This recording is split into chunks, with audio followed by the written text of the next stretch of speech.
कहाणी चेटकिणीची birthday party. ईशापूर गावात दीपक नावाचा एक शिक्षक राहत होता. त्याच्या परिवारात त्याच्या बायको राधिकाशिवाय एक मुलगी अनु सुद्धा होती. उन्हाळ्याची सुट्टी सुरू होती आणि अनुची इच्छा कुठेतरी बाहेर फिरायला जायची होती.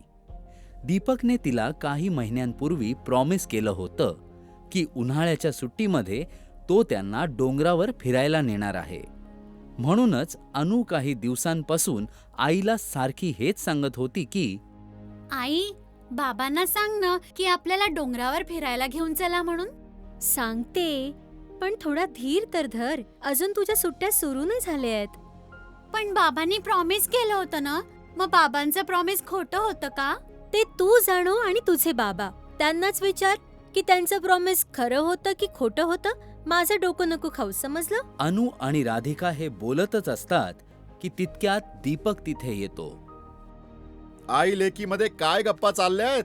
मलाही कोणी सांगेल का? डोंगरावर जायचंय तुमच्या लेकीला.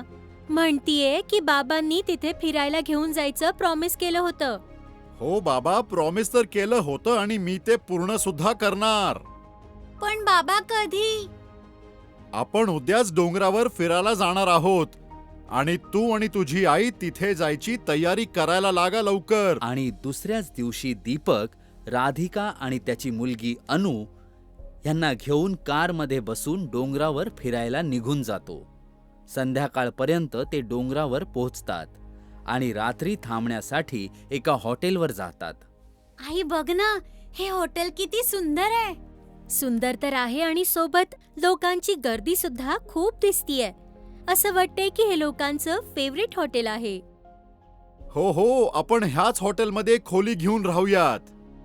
दीपक हॉटेलच्या मॅनेजरशी बोलतो आणि एक रूम बुक करतो आणि मग सगळेच रूममध्ये जातात. पण तितक्यात कुणीतरी दरवाजा वाजवतं आणि दीपक दार उघडतो. साहेब, मी वेटर. काही पाहिजे असेल तर कळवा. नाही नाही, आता काही नकोय मला. जर काही पाहिजे असेल तर 13 नंबरवर फोन करू शकता. मी लगेच येईन. हा, हो हो, ठीक आहे, कळवेल मी. हे ऐकून वेटर निघून जातो आणि मग दीपक, राधिका आणि अनु सगळे संध्याकाळच्या 6 वाजेपर्यंत रूममध्ये रेस्ट करतात. अंदाजे 5:15 वाजेपर्यंत परत कुणीतरी दरवाजा वाजवतं. दीपक दार उघडतो तर मोठ्या वयाची एक सुंदर बाई त्याच्या समोर उभी असते. माझं नाव आरती आहे. मी या हॉटेलची मालकीण आहे. तुम्हाला हे हॉटेल कसं वाटलं? आम्हाला खूपच छान वाटलं आरतीजी. तुमचे आभार. तुम्हाला अजून एक गोष्ट सांगायची होती. हो हो, सांगा ना आरतीजी. आज माझ्या मुलीचा सपनाचा वाढदिवस आहे आणि म्हणूनच मी हॉटेलमध्ये सगळ्यांना मोठी पार्टी देणार आहे. तुम्ही पण पार्टीमध्ये नक्की या. हो हो, आम्ही नक्की येऊ. आम्ही सगळे तुमच्या पार्टीमध्ये नक्कीच येणार आहे आरतीजी. नक्की या आणि वेळेवर या. मी तुम्हा सगळ्यांची वाट बघेन. असं म्हणून आरती निघून जाते आणि मग जशी जशी रात्र होऊ लागते त्या हॉटेलचं वातावरण बदलायला लागतं. हॉटेलमध्ये असणारी सगळी लोक विचित्र वागणूक करायला लागतात आणि हळूहळू हॉटेलमध्ये शांतता पसरून जाते. अहो, ऐकताय का? मला तर हे हॉटेल काही ठीक नाही वाटत आहे. बघा ना, जसा अंधार वाढायला लागलाय, इकडे शांतता पसरायला लागलीये. तू तर उगाचच घाबरती आहेस राधिका. असं काही नाहीये. मोठ्या हॉटेलमध्ये असं होऊच शकतं. आई, रात्र झालीये म्हणून सगळे स्वतःच्या रूम्स मध्ये गेले असतील ना. बरं माझी आई, तू गप्प बस. असं म्हणून जसे ते तिघं आपल्या रूममधून बाहेर येतात त्यांना पार्टी हॉलमधून गाण्याचा आवाज ऐकू येतो. हा आवाज ऐकून तिघांच्या मनाला थोडी शांती वाटते. लवकर चला बाबा, कदाचित पार्टी सुरू झाली असेल. इतकी घाई बरी नाही. मी तर पार्टीमध्ये खूप एन्जॉय करणार आहे आई. हो हो कर, पण थोडासा धीर धर, समजलं? अशा प्रकारे गप्पा मारता मारता ते पार्टी हॉलमध्ये पोहोचतात आणि बघतात की तिथे खाण्याच्या गोष्टी आणि केक ठेवला आहे, पण माणूस कोणीही दिसत नाहीये. हे बघून राधिका घाबरून जाते आणि तुम्ही मान्य करा नाहीतर नका करू, पण मला वाटते की आपण नक्कीच संकटात सापडणार. घाबरू नकोस, आरामात बसून म्युझिक ऐक. दीपक राधिकाला समजवतच असतो की तेवढ्यात तिथे हॉटेलची मालकीण आरती येते. अजूनपर्यंत कोणी पाहुणे नाही आले आणि हॉटेलमध्ये सुद्धा अगदी शांतता पसरलीये. असं का? घाबरू नकोस आणि आरामात बसून जा. थोड्या वेळात सगळे येतील.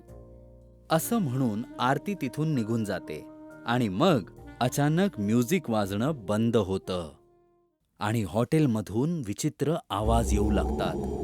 पार्टी हॉलमध्ये ठेवलेला केक आणि खाण्याच्या सगळ्या गोष्टी मांसमध्ये बदलून जातात. हॉलमध्ये मांसच मांस दिसू लागतं. मी म्हणाले होते ना तुम्हाला की आपण कोणत्या तरी अडचणीत सापडणार. बघा, चारी बाजूला कसं मांस पसरलंय. हे तर कोणत्या चेटकिणीचं हॉटेल वाटतंय राधिका? बाबा, मला तर खूप भीती वाटते. ते तिथे घाबरतच असतात की तेवढ्यात चेटकीण आणि तिची मुलगी तिथे येते. चेटकिणीची बर्थडे पार्टी. आज मी माझ्या मुलीची बर्थडे पार्टी करणार. मी तुम्हाला सगळ्यांना मारून पार्टी करेन. आम्हाला जाऊ दे. आम्ही तुझं काय वाईट केलं आहे?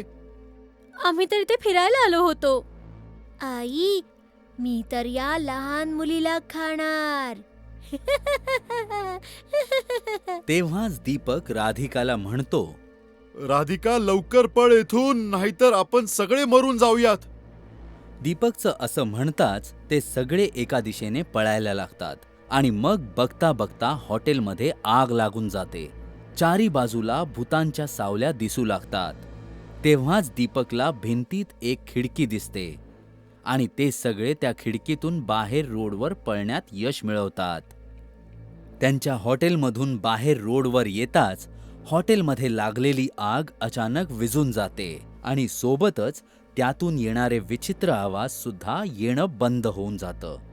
दीपक आणि राधिका त्यांच्या मुलीला सोबत घेऊन रस्त्यावर धावू लागतात.